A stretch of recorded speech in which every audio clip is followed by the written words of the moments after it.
All right, so for task 12, you need to draw all the necessary components of the coordinate plane on the blank grid provided below, placing the origin at the center of the grid and letting each grid line represent one unit.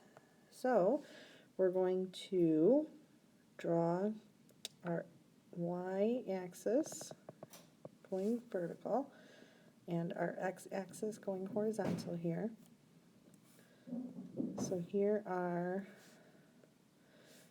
x-axis, here's our y-axis. And now it's at so now we're going to make a mark for every 1 unit.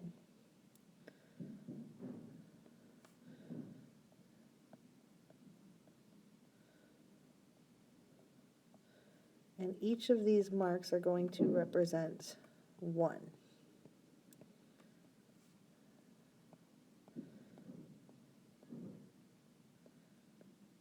So now if I start labeling these,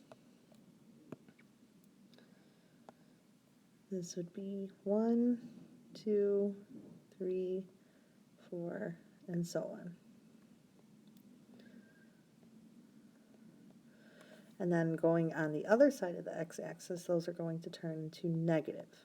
So -1, -2, -3, -4, and so on.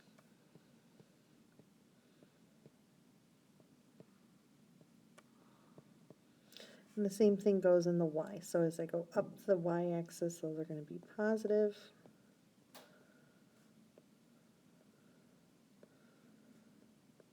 And then as I go down, those would be negatives.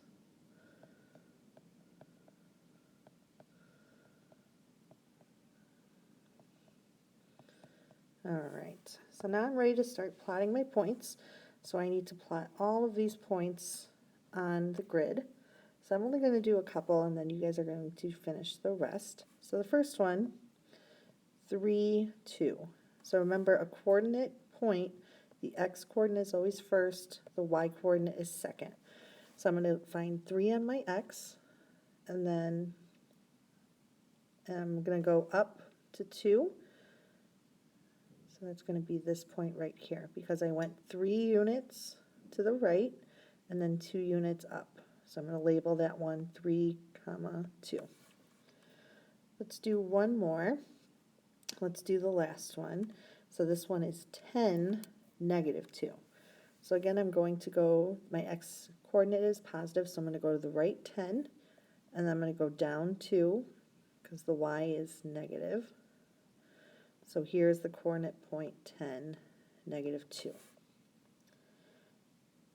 All right, so you should be able to go ahead and plot the rest of those points. I'm going to do the next slide is going to have an example for one of the other exercises. So if you are having difficulty, because you're going to have to change the scale, the other problems that you're going to have to do, you're not going to simply count by ones, you might have to count by fives or by decimals as well. So if you need help, you can start the next part of the video.